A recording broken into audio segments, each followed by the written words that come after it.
पहाड चिरेर उठेको राक्सिराङको आशा, चारतले प्रशासकीय भवन हस्तान्तरणको तयारी। पश्चिम मकवानपुरको कठिन भूगोल बोकेको ठाउँ हो राक्सिराङ गाउँपालिका।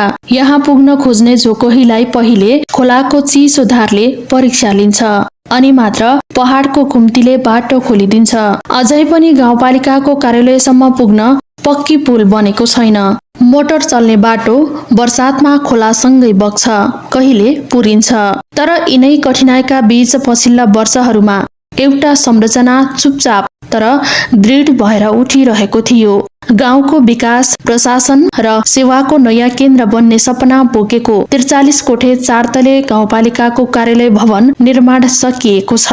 चैनपुरमा भवन पूर्ण रूपमा उभिएको छ। टिनको छानो कच्ची भित्ताको कार्यालयमा सेवा लिँदै आएका स्थानीयका आँखामा पहिलो पटक अब हाम्रो पालिकाको पनि आफ्नै भव्य र विशाल घर हुन्छ भन्ने विश्वास फर्किएको छ। 2078 सालमा सुरु गरिएको यो महत्वपूर्ण काम उपल्लो राक्सिराङका पुराना पहाडले प्रत्यक्ष देखिरह्यो। सम्झौता अनुसार 2082 असार मसान्तमै भवन तयार हुनुपर्ने थियो, तर पहाडको जोखिमयुक्त बाटो, बारम्बार बग्ने खोलो, सामग्री ढुवानीका जोखिम र बर्सातको अनिश्चित मौसमले कामलाई अलिकति थामिदियो। 4 महिनाको ढिलाइ भए पनि अहिले भवन पूर्ण रूपमा सम्पन्न भएको गाउँपालिका अध्यक्ष राजकुमार मल्ल गर्वपूर्वक बताउँछन्। र पहिलो राक्सिराङ गाउँपालिका चाहिँ बाटोको पहिला प्राथमिकता राख्यौँ र हामीले आफू बस्ने भवन भन्दा पनि बाटोको प्राथमिकता राख्यौँ। र दोस्रो कार्यक्रममा चाहिँ सुशासन दिन नि पर्यो जनतालाई काम गर्न भनेर चाहिँ हामीले पालिकाको प्रशासनिक भवन निर्माण गर्न लाग्यौँ। यो कठिन भूगोलमा चारतले भवन उभ्याउनु सामान्य काम होइन उनले भने। तर अब छिट्टै पुस महिना भित्रमा निर्माण कम्पनीले भवन गाउँपालिकालाई हस्तान्तरण गर्ने भएको छ। राक्सिराङका बासिन्दाले पहिलो पटक सेवा एउटै छानामुनि पाउने भएका छन्। साँच्चीकै स्थानीय तहमा काम गर्ने अठोट सहित त्यो खालको जाँगर लिएर जनप्रतिनिधिहरू आयो भने साँच्चीकै हामीले चाहेको विकास त्यति टाढा छैन। त्यसो हुनाले हामीले आफ्नो अठोट अनुसार हाम्रो आफ्नो जागरण अनुसार जुन भवन हामीले पाएका छौँ, यसले निकै खुसी बनेको छ। यो भवन हामीले छिट्टै नै यो पौष महिनाभित्र हामीले उद्घाटन गरेर गाउँपालिकाको सम्पूर्ण सेवा सुविधा चाहिँ यही नयाँ भवनबाट प्रदान गर्ने हामी सोचिरहेका छौँ। यस मकवानपुर जिल्लाको कर्णाली भनेर चिनिने राक्सिराङ गाउँपालिका चाहिँ जुन राज्यको पुनः संरचनापछि यो गाउँपालिका भए, काँक्राडा, सरीखेत, राक्सिराङ र खैराङ मिलेर जुन भवन भए र त्यसमा चाहिँ सुशासन दिन र जनताको काम गर्न चैनपुरमा चाहिँ हामीले केन्द्रको स्थापना भयो। जुन चाहिँ विगतमा हामी आउँदाखेरि यहाँ खोला तरेर मनरीबाट पानीमा जुत्ता फुकालेर खुट्टाको भएर आउने अवस्था थियो र यहाँ भवन थिएन।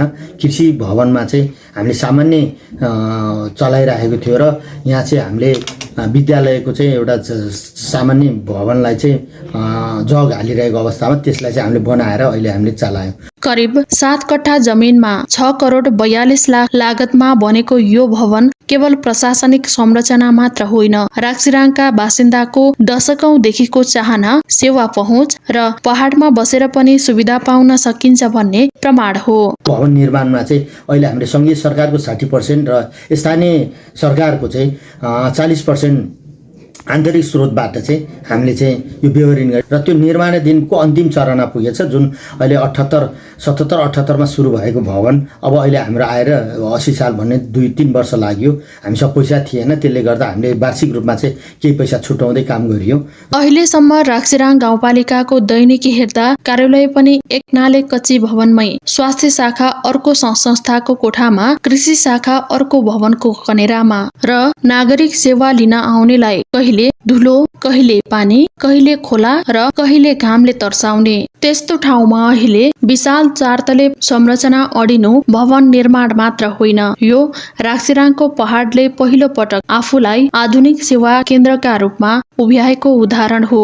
निर्माण कम्पनीले यो निर्माण गरेको नयाँ भवन अब हामीलाई छिट्टै उहाँहरूले हस्तान्तरण गर्दैछ। यसले सङ्गीतको मिठो आभास, मिठो अनुभूति जनतालाई त्यो खालको खुसियाली प्रदान गरेको छ सङ्गीतले। मकवानपुरका 10 पालिका मध्ये कठिन भूगोल, पहुँच अभाव र भौतिक संरचनाको कमीको बीच पनि राक्सिराङले आफ्नो भवन समयमै पूरा गर्न सकेको उपलब्धि स्थानीयले विशेष गर्वका साथ हेरेका छन्। चैनपुरका एक स्थानीय वृद्धको भनाई अझै गुन्जिन्छ। हामी त काठमाडौँका गल्ली गल्लीहरूमा कागज बोकेर धाई धाई थाक्यौं। अब त हाम्रो गाउँमै सेवा आउँछ। यो भवन मात्र होइन, यो घर फर्कने बाटो जस्तै हो। राक्सिराङमा विकास कति चुनौतीका साथ हुन्छ भन्ने केवल भूगोलले मात्र होइन, वर्षेनी खोला तरेर विद्यालय, स्वास्थ्य चौकी र कार्यालय जानुपर्ने बासिन्दाले नै प्रमाणित गर्छन्। राक्सिराङ गाउँपालिका यो चेपाङ र तामाङको अधिकतम बसोबास गर्ने बाहुल्य जनसङ्ख्या रहेको गाउँपालिका हो। यहाँ निकै विकट गाउँपालिका रूपमा परिचित गाउँपालिका हो। मकवानपुर जिल्लाकै पनि यो कर्णालीको रूपमा विकास भएको परिचित भएको गाउँपालिका भन्नाले हामीले यसलाई अर्को परिचय फेर्ने गरे राक्सिराङ साँच्चीकै हरेक ढङ्गले सुगम, सुन्दर र सुविधा सम्पन्न गाउँपालिका हो भन्ने एउटा परिचय बताउनको लागि हामी जनप्रतिनिधिहरूले त्यो खालको कारबाहीहरू तीव्र गतिमा हामीले गरिरहेका छौँ। त्यसैले यो 4 तले भवन उनीहरूका लागि केवल कागजी संरचना मात्र होइन, गाउँवासीको गर्व हो। आफ्नो गाउँमा राज्यको उपस्थिति, आफ्नै आँगनमा सेवा र अब दुर्गम भनेर चिनिनु पर्ने दिन अन्त्यतिर पुगेको संकेत दिएको स्थानीय बताउँछन्। अहिले भवन भित्ताहरू चम्किएका छन्, सिँढीमा रङ ताजा छ, कोठाहरूले कर्मचारी र सेवाग्राहीको आवाज सुन्न आतुर जस्तै देखिन्छ। केही दिनमै ढोका खुल्नेछ र राक्सिराङ गाउँपालिकाले पहिलो पटक एउटा पूर्ण व्यवस्थित आफ्नै आधुनिक कार्यालय भवनबाट सेवा दिन थाल्नेछ। र अहिले हामी यो पुसको सकेसम्म 21 गते वा 23 गते हामी अन्तिम चाहिँ हामी उद्घाटन गर्ने र हामीले चाहिँ त्यहाँबाट चाहिँ जनतालाई चाहिँ सेवा प्रवाह गर्ने भनेर चाहिँ हाम्रो लागि छ।